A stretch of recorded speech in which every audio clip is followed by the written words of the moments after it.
नमस्कार विद्यार्थी मित्रांनो, तर आपल्याला या लेक्चरमध्ये युनिट 4 म्हणजेच occupational structure and economic development यामधील change in occupational distribution in selected countries, त्याला मराठीमध्ये म्हणता येईल काही निवडक देशातील रोजगार विभाजनातील बदल, हे बघायचं आहे। तर यामध्ये सांगता येईल की जर भारतीय अर्थव्यवस्थेचा जर आपल्याला आर्थिक विकासाचा आढावा घ्यायचा असेल तर त्यासाठी आपल्याला काय करावं लागेल, काही निवडक देशातील जे काही रोजगार विभाजनातील बदल किंवा रोजगार विभाजन कशा स्वरूपाचं झालेलं आहे हे याचा आपल्याला अभ्यास करावा लागेल। याचा अभ्यास केल्यानंतर आपल्या लक्षात येऊ शकते की भारतीय अर्थव्यवस्थेचा विकास हा किती झालेला आहे आणि जास्त झालेला आहे तर कशामुळे जास्त झालेला आहे, रोजगाराची विभागणी व्यवस्थित झालेली आहे का आपल्या देशामध्ये, इतर जे काही विकसित देश असतील किंवा काही निवडक देश आहेत त्या देशामध्ये रोजगार विभाजनात कशा स्वरूपाचा बदल आहे, म्हणजेच रोजगाराचं विभाजन कशा स्वरूपाचं झालेलं आहे, प्राथमिक क्षेत्रात किती लोक काम करतात, उद्योग क्षेत्रात किती लोक काम करतात आणि सेवा क्षेत्रात किती लोक काम करतात हे पण पाहिलं पाहिजे। आणि त्यावरून आपल्या अर्थव्यवस्थेमध्ये कशा पद्धतीचा बदल करता येईल, जर विकास कमी असेल तर या बदलावरून आपल्याला अंदाज करून किंवा आपण तो बदल लक्षात घेऊन आपल्या अर्थव्यवस्थेमध्ये व्यावसायिक दृष्टिकोनातून किंवा व्यावसायिक क्षेत्रानुसार कसा बदल करता येईल हे सुद्धा पाहणं गरजेचं आहे, याले लक्षात। त्याबरोबरच पुढे सांगता येईल काय की अर्थव्यवस्थेमध्ये लोकसंख्या कोणत्या क्षेत्रात किती गुंतलेली आहे याचा सुद्धा विचार होणं गरजेचं आहे। तसंच पुढे सांगता येईल काय की एखाद्या देशाच्या अर्थव्यवस्थेमध्ये लोकसंख्येचे क्षेत्रानुसार कशा पद्धतीनं वाटप झालेलं आहे, म्हणजेच व्यावसायिक दृष्टिकोनातून लोकसंख्या कोणत्या क्षेत्रात किती काम करत आहे याचा सुद्धा विचार होणं गरजेचं आहे, हे लक्षात। त्यानंतर पुढे सांगता येईल की काय विकसित देशामध्ये व्यावसायिक रचना किंवा मग व्यावसायिक संरचना कशा स्वरूपाची झालेली आहे आणि त्याच्या तुलनेत विकसनशील देशात कशा स्वरूपाची आहे, त्याचे कारण काय आहेत हे सुद्धा आपल्याला लक्षात घेणं गरजेचं आहे, हे लक्षात। आणि हे सर्व कशावरून लक्षात येऊ शकते तर रोजगार विभाजनातील बदल, एखाद्या अर्थव्यवस्थेमध्ये रोजगाराचं विभाजन कसं झालेलं आहे, प्राथमिक क्षेत्रात किती, उद्योग क्षेत्रात किती, म्हणजे कृषी उद्योग आणि सेवा क्षेत्रात किती, हे लक्षात। यावरून सुद्धा आपल्याला त्या अर्थव्यवस्थेचा विकासाचा आढावा घेता येतो। आणि जर भारतीय अर्थव्यवस्थेचा विकासाचा आढावा घ्यायचा असेल तर आपण अगोदरच म्हणले काय की आर्थिक विकास आणि रोजगार यांच्यामध्ये काय घनिष्ठ संबंध आहे। रोजगाराचं विभाजन जर व्यवस्थितरित्या झालेलं असेल तर आर्थिक विकास आपल्याला पूर्ण झालेला दिसून येतो। तर यामध्ये पुढे सांगता येईल पहिला मुद्दा मग काय की विकसित देशातील रोजगार विभाजनातील बदल। नंबर 1 विकसित देशातील रोजगार विभाजनातील बदल। आपण काय करू मग, काही विकसित देश घेऊ निवडक स्वरूपामध्ये, त्या देशामध्ये रोजगार विभाजन कशा स्वरूपाचं झालं हे बघू। त्यानंतर विकसनशील काही देश घेऊन त्या देशात रोजगार विभाजन क्षेत्रानुसार कसं झालंय ते बघू। तर अगोदर पहिलं बघू काय विकसित देशातील रोजगार विभाजनातील बदल। त्याच्यामध्ये सांगता येईल काय ज्या ज्या अर्थव्यवस्थेचा विकास वेगाने होत आहे, हे लक्षात, ज्या ज्या अर्थव्यवस्थेचा विकास वेगाने होत आहे त्या त्या अर्थव्यवस्थेमध्ये काही परिवर्तने दिसून येतात, हे लक्षात। आता परिवर्तने म्हणजे बदल, थोडक्यात सांगता येईल काय राष्ट्रीय उत्पन्नात वाढ, श्रमशक्तीची व्यवस्थितरित्या विभागणी किंवा विभाजन, दरडोई उत्पन्नात वाढ, लोकांचा राहणीमानाचा दर्जा उच्च किंवा उंचावलेला, हे आपणास पाहावयास येईल. हे लक्षात, कारण आर्थिक विकास जे असतात हे सर्व बदल तर होणारच आहेत. त्याबरोबरच रोजगारातील विभाजन कशा स्वरूपाचं झालेलं आहे यावरून सुद्धा आपल्याला आर्थिक विकास सांगता येऊ शकते. म्हणून जसं जसं आर्थिक विकास होईल तसं तसं काय काही परिवर्तने या व्यावसायिक संरचनेमध्ये म्हणा दिसून येतात आणि त्यांचा परिणाम कसा होतो बघा. जर आर्थिक विकास होत असेल तर व्यावसायिक संरचनेमध्ये सुद्धा बदल होत असलेला आपल्याला दिसून येतो. कसा तर बघा, कृषी क्षेत्रातील लोकसंख्या किंवा कृषी क्षेत्रात जे काही लोक काम करत असतात ते कृषी क्षेत्रातून कुठं जातात, उद्योग क्षेत्राकडे. विकास होत असेल तर बरं का, उद्योग क्षेत्राकडून किंवा उद्योग क्षेत्रात जी लोकसंख्या काम करत आहे ती कुठं जाते आहे तर सेवा क्षेत्राकडे. हे लक्षात, म्हणजेच या ठिकाणी सांगता येईल काय की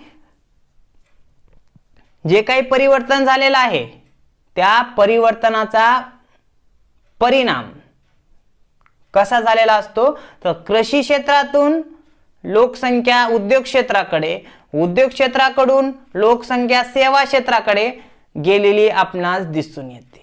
आणि अर्थव्यवस्थेचा विकास तेव्हाच झालेला दिसून येतो जेव्हा लोकसंख्या जास्तीत जास्त कुठं कार्यरत असेल तर सेवा क्षेत्रामध्ये. कारण सेवा क्षेत्र एक असं क्षेत्र आहे की तुम्हाला रोजगाराच्या संधी तर उपलब्ध करून देणार आहेच, त्याबरोबरच काय परतावाही जास्तीत जास्त तुम्हाला मिळून देणार आहे. हे लक्षात. त्यापुढे सांगता येईल काय, आता आपण बघत होतो पॉइंट कोणता, विकसित देशातील रोजगारातील बदल. मग काही आकडेवारीचा विचार करू तर आकडेवारी बघा. मग आता आकडेवारी कशी दिलेली आहे बघा, काही निवडक देश आणि त्या निवडक देशांचं कसं दिलेलं आहे, उत्पादनाचा भाग आणि रोजगारातील विभाजन किंवा रोजगाराचे विभाजन. उत्पादनाचा भाग म्हणजे कृषी क्षेत्रामधून परतावा किती भेटत आहे, उद्योग क्षेत्रातून परतावा किती भेटत आहे, सेवा क्षेत्रातून परतावा किती भेटत आहे, त्यासोबतच कृषी क्षेत्रात किती लोक काम करत आहेत, उद्योग क्षेत्रात किती लोक काम करत आहेत आणि सेवा क्षेत्रात किती लोक काम करत आहेत हे बघायचे. हे लक्षात. म्हणजेच या ठिकाणी आपल्याला काय करायचे, उत्पादनाचा भाग आणि रोजगाराचं विभाजन याचा विचार करायचे क्षेत्रानुसार.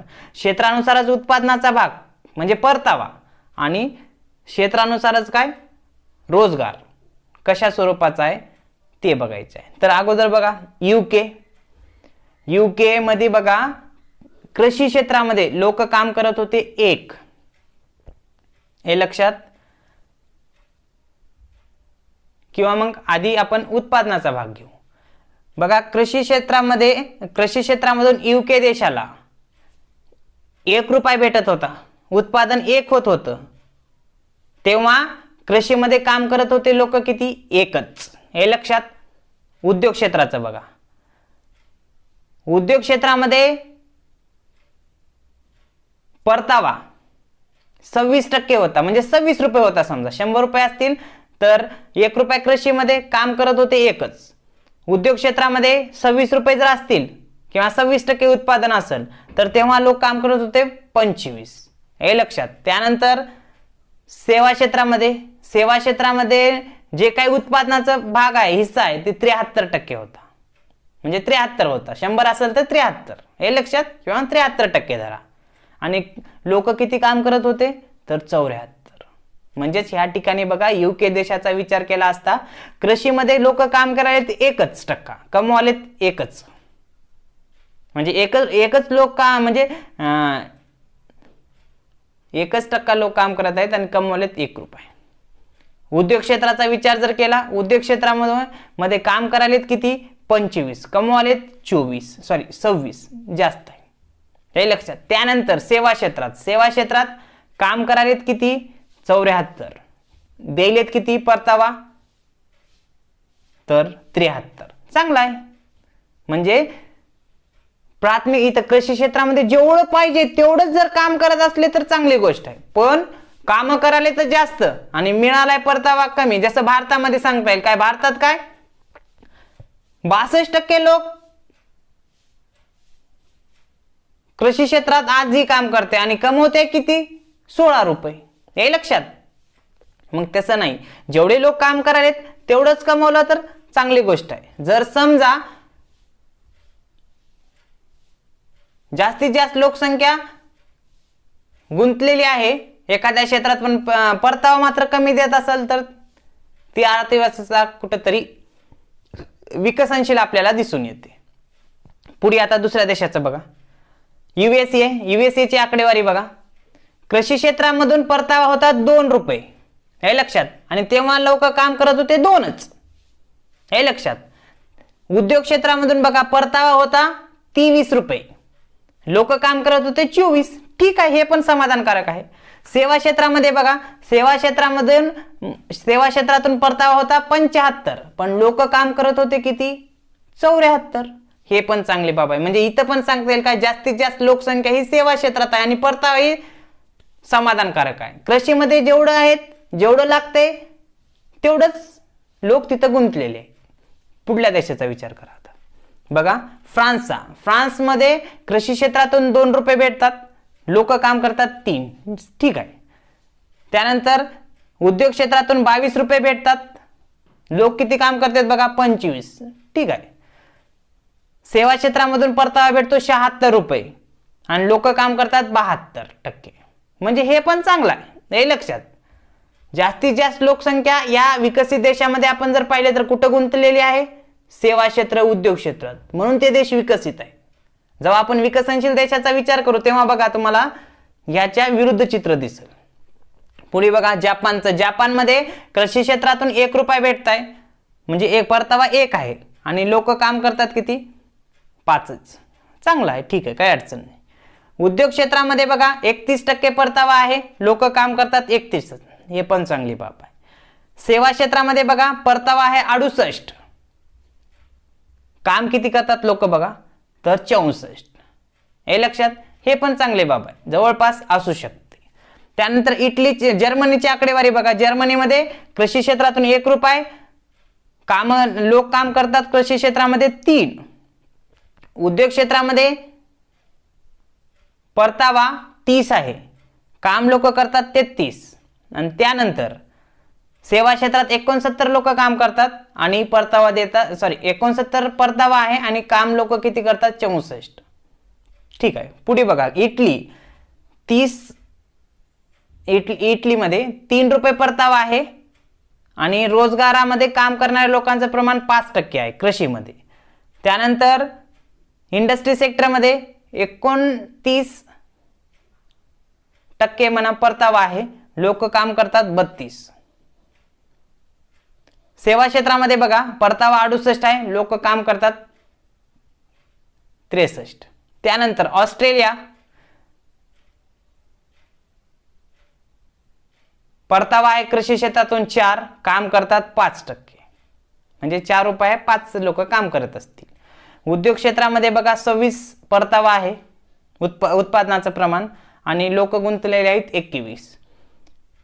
सेवा क्षेत्रामध्ये बघा परतावा आहे 70, लोकसंख्या गुंतलेली आहे तिथं 74. ठीक आहे. म्हणजे इथं ओव्हरऑल या आकडेवारीवरून काय सांगता येईल की या विकसित देशामध्ये कृषी क्षेत्रामध्ये जे काही लोकसंख्या गुंतलेली आहे यांचं प्रमाण कमी असलेलं दिसल आणि लोकसंख्या जरी कमी गुंतलेली असेल तर परतावा जेवढा पाहिजे तेवढाच मिळालेला आहे. म्हणजे अपेक्षेनुसारच लोकसंख्या गुंतलेली आहे प्राथमिक क्षेत्रात, कृषी क्षेत्रात आणि कमवलंय त्यांनी तेवढं जेवढं पाहिजे तेवढं. हे लक्षात. आकडेवारी सांगता येईल बघा कोणती. कृषी क्षेत्राचा वाटा उत्पादनाचा UK, जपान, जर्मनी यांचा एकच आहे. हे लक्षात.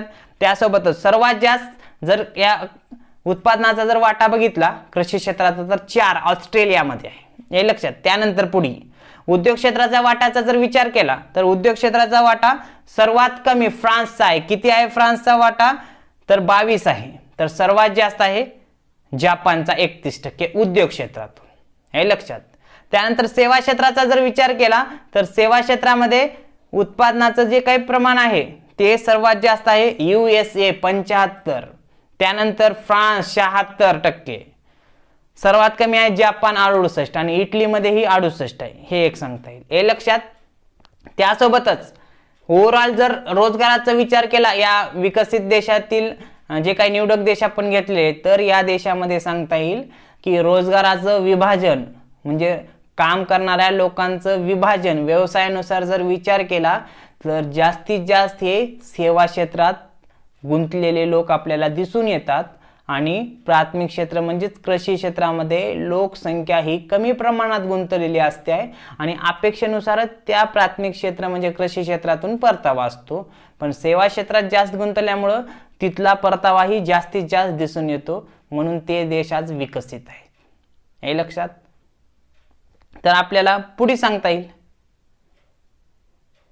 काय की कृषी क्षेत्राचा या विकसित देशातील वाटा हा 5% कमी आहे, हे लक्षात. आणि तसंच उद्योग क्षेत्राचा वाटा हा सेवा क्षेत्राच्या अर्धा आहे. सेवा क्षेत्राचे जर 50 असेल तर उद्योग क्षेत्राचा वाटा किती आहे तर 25% आहे, असं आपण थोडक्यात सांगू शकतो. येले लक्षात. हे झालं विकसित देशातील म्हणजे रोजगारातील बदल, काही निवडकच घेतले होते. तसंच आपल्याला काय करावं लागेल की विकसनशील देशातील रोजगारातील बदल विचारात घ्यावा लागेल. तर बघा विकसनशील देशाचा बी आपण लगेच विचार करू. विकसनशील देशातील रोजगाराचा म्हणजे काही निवडक विकसनशील देशातील रोजगारातील बदल घ्यायचा असेल तर आपण काही देश घेतलेले आहेत. त्यामध्ये सांगता येईल की चीन असेल, फिलिपाईन्स असेल, इंडोनेशिया असेल, भारत असेल, पाकिस्तान हे देश काही आहेत निवडक स्वरूपात. तर या देशाची आकडेवारीचा विचार करू तर सेम तसंच जसे की विकसित देशामध्ये अगोदर उत्पादनाचं प्रमाण म्हणजे परताव्याचं प्रमाण क्षेत्रानुसार आणि त्यानुसार कोणत्या क्षेत्रात किती लोकसंख्या गुंतलेली आहे हे सुद्धा आपल्याला बघावं लागेल. तर बघा अगोदर चीनची आकडेवारी. कृषी क्षेत्रामधून परतावा भेटतो 13 रुपये, लोक काम करतात 47. त्यानंतर उद्योग क्षेत्रामधून परतावा भेटतो 46 रुपये, लोक तिथं गुंतलेले आहेत 22. सेवा क्षेत्रामध्ये मिळतात 41 रुपये आणि लोक गुंतलेले आहेत 31%. हे लक्षात. म्हणजे बघा जास्तीत जास्त लोकसंख्या कुठं आहे कृषी क्षेत्रात आहे. 13 रुपये कमवतात, किती गुंतलेले आहेत 47. सेवा क्षेत्राचा विचार केला 41 रुपये कमवतात आणि गुंतलेले किती आहेत तर 31. हे लक्षात. पुढे बघा आता फिलिपाईन्सची कृषी क्षेत्रातून 14 रुपये भेटतात पण लोकसंख्या किती गुंतलेली आहे बघा 37%. उद्योग क्षेत्रामधून 32 रुपये भेटतात पण लोकसंख्या 16 गुंतलेली आहे. त्यानंतर सेवा क्षेत्रातून 53 रुपये भेटतात आणि गुंतलेली लोकसंख्या आहे 47. इंडोनेशियाची आकडेवारी बघा 47 कृषीमधून भेटतात, लोक गुंतलेले आहेत 44. बघा परतावा बघा किती 17 आणि 44 गुंतलेले आहेत. मग उद्योग क्षेत्रातून 44 रुपये भेटतात आणि गुंतलेले लोक आहेत 17. त्यानंतर सेवा क्षेत्राचा विचार करा. सेवा क्षेत्राचा जर विचार केला तर 44 परतावा भेटतो या सेवा क्षेत्रातून आणि लोक गुंतलेले आहेत 39. हे लक्षात. तर भारताचा आता आकडेवारी बघा, भारताची स्पेशल ती महत्वाची. कृषीतून भेटत होते हे 2004-5 ची आकडेवारी आहे बरं का. कृषीतून भेटत होते 22 रुपये आणि परतावा कृषीतून भेटतात 22 रुपये पण लोकसंख्या किती गुंतलेली आहे तर 61. बघा पण विकसित देशामध्ये बघा, विकसित देशामध्ये काय होतं 1 रुपया कृषीतून होता पण लोक काम कराल ते एकच. भारतामध्ये कसं आहे 61% लोक काम करतात कृषीमध्ये आणि देतात किती परतावा 22 रुपये. मग ही सिच्युएशन असल्यामुळं भारताचा पूर्णतः विकास झालेला नाही. जर पूर्णतः विकास जर घडून आणायचा असेल तर भारताला काय करावं लागेल, आपली लोकसंख्या ही कृषीमधून उद्योग क्षेत्रात, उद्योगातून सेवा क्षेत्रात डायव्हर्ट केली पाहिजे, तरच अर्थव्यवस्थेचा जलद विकास होऊ शकतो. कारण सेवा क्षेत्र त्यानंतर उद्योग क्षेत्र असे क्षेत्र आहेत, हे 2 क्षेत्र की तुम्हाला रोजगार तर देणारच आहेत त्यासोबतच परतावाही जास्तीचा देणार आहेत. विकसित देशांची आकडेवारी घेतली आपण त्यावरून लक्षात येते आपल्याला की विकसित देशामध्ये परतावा सेवा क्षेत्रातून किती प्रमाणात आहे. पुढे बघा, 22 रुपये कृषीतून भेटतात भारताचे, लोक काम करतात 61. त्यानंतर 27 रुपये भेटतात इंडस्ट्रीमधून, उद्योग क्षेत्रातून, लोक काम करतात 17. त्यानंतर 51% उत्पादन किंवा परतावा भेटतो कुठून, सेवा क्षेत्रातून, पण लोक गुंतलेले आहेत 22. बघा, लोक सेवा क्षेत्रामध्ये भारतात 22च गुंतलेले आहेत, पण परतावा दिलेत 51. ही समाधानकारक बाब आहे. पण आणखीन जर गुंतले असतील, आणखीन जर त्यामध्ये सेवा क्षेत्रामध्ये जर काम करणारे जर निर्माण झाले किंवा करतील तर परतावाही जास्तीत जास्त आहे ना. बघ, इथं सांगता येईल 22च लोक काम करायला, परतावा किती दिलेत, 51. ही एक समाधानकारक बाब आहे. पण आणखीन जर, म्हणून भारत विकसनशील आहे. विकसित घडून आणायचं असेल, कृषीमध्ये ते जे काही 61% लोक काम करत होते त्याच्यातले किती 22 रुपये दिले ना, कृषी क्षेत्र आपल्याला परतावा 22 दिलाय, तर 22च लोकसंख्या तिथे ठेवायची कृषीमध्ये काम करण्यासाठी. आणि बाकीचे 61 मधून 22 गेले, बाकीचे सर्व कुठं, उद्योग आणि सेवा क्षेत्रामध्ये डायव्हर्ट करायची, तर अर्थव्यवस्था विकसित होत असते. त्यानंतर बघा, एक पाकिस्तानची आकडेवारी बघू. पाकिस्तानमध्ये कृषी क्षेत्रामधून परतावा आहे 23, लोकसंख्या काम करते 48. उद्योग क्षेत्रातून आहे 23 परतावा, लोक काम करतात 18. आणि सेवा क्षेत्रामधून 53 रुपये भेटतात, भारतापेक्षा जास्तच भेटतात. भारतामध्ये 51 रुपये भेटतात सेवा क्षेत्रातून, काम लोक करतात 22.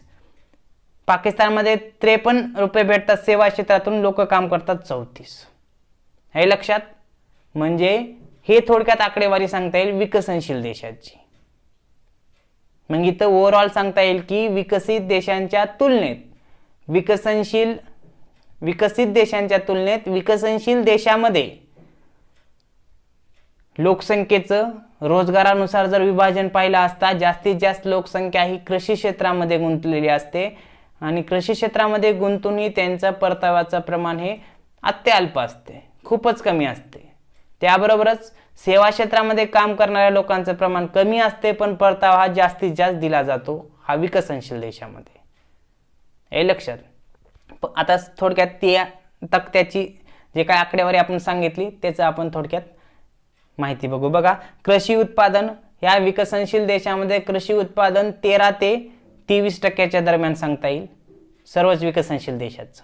त्यानंतर उद्योग क्षेत्राचा जर उत्पादनाचा विचार केला तर ते उत्पादन 23 ते 46% दरम्यान सांगता येईल. सेवा क्षेत्राचा जर विचार केला तर 40 ते 53% दरम्यान आपल्याला ह्या विकसनशील देशातील परतावा आपल्याला दिसून येतो. रोजगाराचं जर प्रमाण पाहिलं तर कृषी क्षेत्रामध्ये जास्तीत जास्त रोजगार म्हणजे जास्तीत जास्त गुंतलेली लोकसंख्या ही कुठं दिसेल तर भारतामध्ये दिसेल. त्यानंतर उद्योगामध्ये जर लोकसंख्या जर किती गुंतलेली आहे याचा जर विचार केला तर 16 ते 22% दरम्यान आपल्याला या उद्योग क्षेत्रामध्ये लोकसंख्या गुंतलेली दिसेल. त्याबरोबरच सेवा क्षेत्रामध्ये लोकसंख्या ही कमी आहे पण परतावा मात्र जास्तीत जास्त आहे. फिलिपाईन्स देशाचा जर विचार केला तर या सेवा क्षेत्रातून 47% हा परतावा आपल्याला सांगता येऊ शकतो. त्यानंतर भारताचा जर विचार केला सेवा क्षेत्रातून परताव्याचा तर ते किती आहे तर तो परतावा 51% आहे, पण लोक काम किती करत असतात तर 22च. हे लक्षात, त्यामध्ये वाढ झाली पाहिजे. आणि विकसित देशांच्या तुलनेत हे विकसनशील देशाची जी काही आकडेवारी बघितली आपण ही अतिशय चिंताजनक आहे. त्याचं कारण म्हणजे काय, विकसित देशामध्ये लोकसंख्येचं विभाजन आणि उत्पादन म्हणजे परतावा कसा मिळालेला आहे तर बघा, कृषीमध्ये लोक कमी काम करायलेत, परतावाही जेवढा पाहिजे जेवढं काम करायला तेवढंच भेटायलाय. उद्योगामध्ये जेवढं काम करायलेत तेवढाच परतावा आहे. सेवा क्षेत्रामध्ये कमी काम करायलेत पण परतावा जास्त दिलेत. हे लक्षात, हे विकसित देशाच्या तुलनेत. पण विकसनशील देशाच्या तुलनेत म्हणजे विकसनशील देशांचा जर विचार केला कशाच्या तुलनेत, विकसित देशांच्या तुलनेत, तर कृषी क्षेत्रामध्ये लोकसंख्या जास्तीत जास्त काम करत आहे पण परतावा किती देत आहे हो, मोजकाच ना, जेमतेम. उद्योग क्षेत्रामध्ये जेवढे काम करायला तेवढे त्याच्या आसपास देऊ लागले परतावा, ठीक आहे, समाधानकारक. पण सेवा क्षेत्रामध्ये जेवढी लोकसंख्या काम करायला आहे त्याच्यापेक्षा जास्त परतावा देत आहे, हे लक्षात. म्हणून ह्या विकसनशील देशांना काय करावं लागेल, जर आपल्या अर्थव्यवस्थेचा विकास घडवून आणावयाचा असेल तर त्यांना आपली लोकसंख्या व्यवसायानुसार, जसं विकसित देशामध्ये जास्तीत जास्त लोकसंख्या कुठं आहे, सेवा क्षेत्रामध्ये, त्यानंतर उद्योग आणि शेवटी कृषी क्षेत्र. तसंच या विकसनशील देशांना सुद्धा जास्तीत जास्त लोकसंख्या सेवा क्षेत्रामध्ये डायव्हर्ट करावी लागेल, त्यानंतर त्यापेक्षा थोडी कमी उद्योग क्षेत्रामध्ये, आणि त्यानंतर सर्वात कमी जर लोकसंख्या जर या कृषी क्षेत्रामध्ये असेल तर त्या अर्थव्यवस्थेचा विकास हा जलद गतीने होतो आणि ती अर्थव्यवस्था विकसित म्हणून गणली जाते, हे लक्षात. तर या ठिकाणी हा दुसरा पॉइंट म्हणजेच काय हो, चेंज